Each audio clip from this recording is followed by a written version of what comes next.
alunos da Escola Padre Matéia Diniz. Hoje estamos entrando no novo conteúdo. Iremos dar início ao conteúdo que fala do relevo, dos minérios e os solos brasileiros.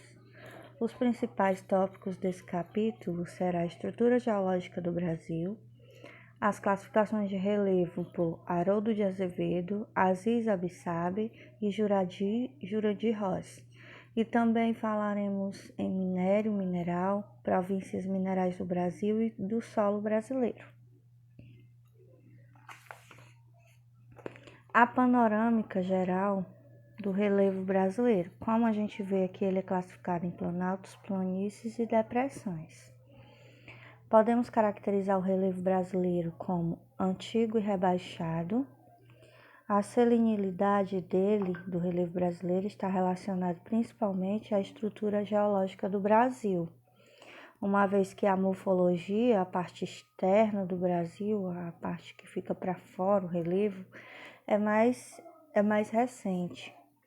Em outras palavras, quer dizer que a geologia é antiga, mas a geomorfologia não.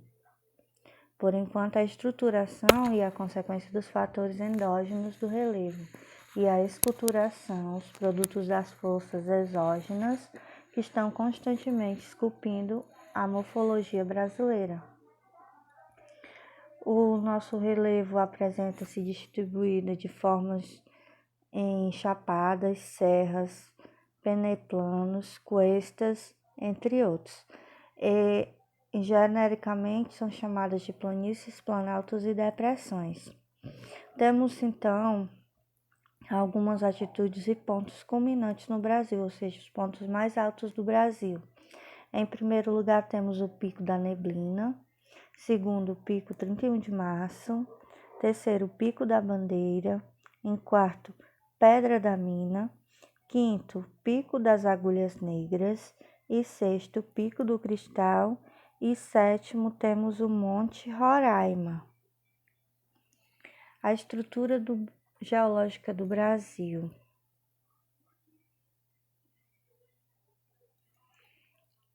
O relevo brasileiro insere-se então na configuração geomorfológica do continente americano, ou seja, ele tem características do relevo americano. Temos também que em uma visão genérica, podemos afirmar que o continente americano apresenta-se uns alinhamentos geomorfológicos dispostos no sentido leste-oeste, com um compartimento muito bem delimitado.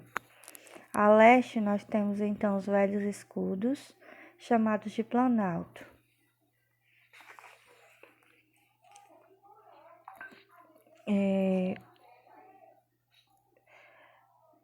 Os dobramentos modernos são terrenos que datam ainda do período pré-cambriano. Esses escudos apresentam rochas que estão entre as mais antigas do mundo, que no caso também temos o Planalto das Guianas. As leituras de relevo. Nós temos então que o relevo é um conjunto de formas que sobressaem da costa terrestre, concebidas sobre a ação das forças internas e externas dominadas de agentes de relevo. As principais formas de relevo são os planaltos, as planícies, montanhas e depressões. O relevo é um dos elementos mais significativos do ambiente natural e seu conhecimento, sua representação, sua mensuração são de grande importância para a organização e o planejamento da gestão territorial. O relevo exerce influência sobre a distribuição da população e condiciona as atividades econômicas, as estruturações da rede viária, com reflexos sobre, então, a circulação de riquezas e de mercadorias. Temos, então, a classificação de relevo. Para ser chamado assim, um certo ponto do Brasil, certa área, com um planalto, uma planície, uma depressão, foi necessário que muitos estudiosos fizessem levantamentos para chegar a classificar qual é a característica do tipo de relevo. Temos então as mais conhecidas, as classificações mais conhecidas e mais aceitas no nível científico são a de Haroldo Azevedo, Aziz Abissab e Jurandir Royce. Na realidade, como conhecimento é um processo acumulativo, à medida que avançam as pesquisas e recursos técnicos. Essa interpretação dos fatos foi sendo aprimorada com o auxílio da ciência e as classificações são cada vez mais aceitas.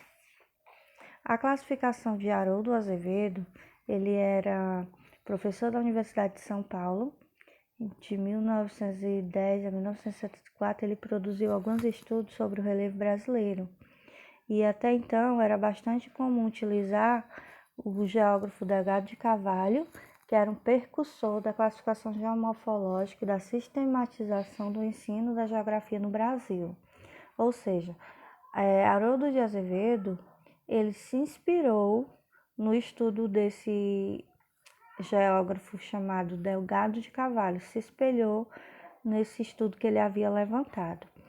Partiu então de uma perspectiva que considerava o Brasil dividido em planaltos e planícies, como as formas de relevo que eram existentes no Brasil.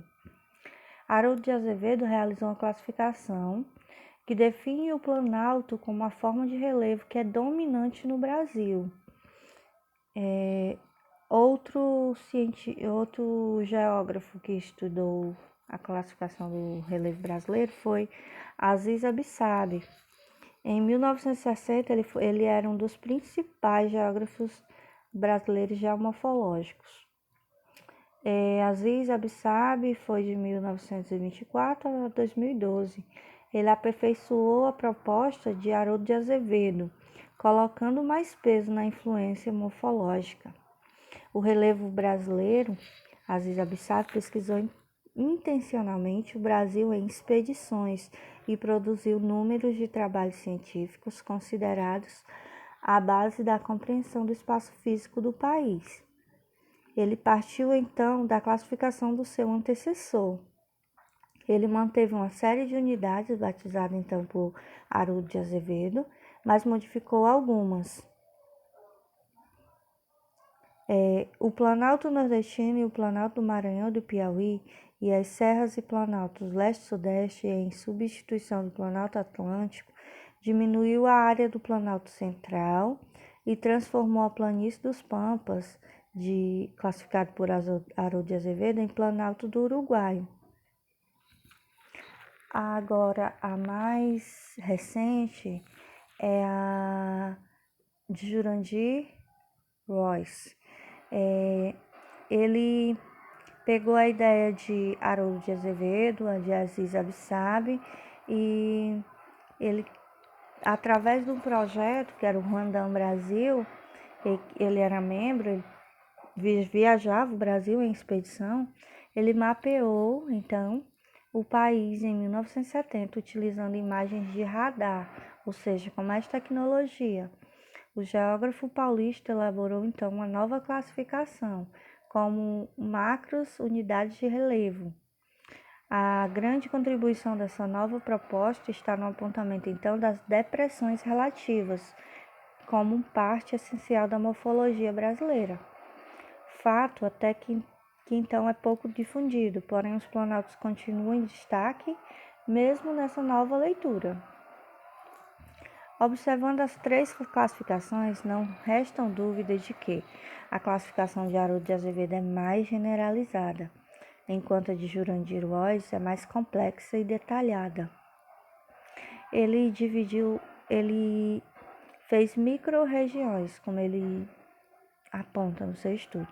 Tem planaltos, mas os planaltos temos bacias sedimentares, intrusões de cobertura residuais, cinturões orogênicos, núcleos cristalinos, temos as depressões e temos planícies, diferentemente das demais classificações de relevo, tanto de Haroldo de Azevedo como Aziz Abissab. Como vimos, Haroldo de Azevedo dividiu em planaltos e planícies. No caso, na classificação de Haroldo de Azevedo, teria o Planalto das Guianas, o Planalto Central, o Planalto Meridional e o Planalto Atlântico. E as planícies seriam a planície amazônica, a planície costeira e a planície do Pantanal. Só que aí temos Aziz Absav, que aumentou o número de planaltos e de planícies. No caso, no de Aziz, tinha o Planalto das Guianas, o Planalto Central, o Planalto Meridional, aí já aumentou para Planalto Nordestino, Serras e Planaltos do Leste e do Sudeste, Maranhão e Piauí, e Uruguai e o Rio Grandense. E as planícies ele deixou a planície Terras Baixas Amazônica, que no caso de Haroldo de Azevedo era a planície amazônica. Também temos as planícies de terra baixa e costeira, que era só planície costeira, quando o Haroldo de Azevedo fez e Aziz modificou. E a planície do Pantanal continua sendo a mesma, só que com uma área maior, uma área maior. Temos então que esses 3 estudiosos são os mais reconhecidos em níveis de classificação de relevo no Brasil. Temos também os recursos minerais no Brasil. Eu vou deixar para passar um conteúdo novo para vocês a partir da próxima semana, quando eu passar a correção dessas atividades, tá bom? Até mais.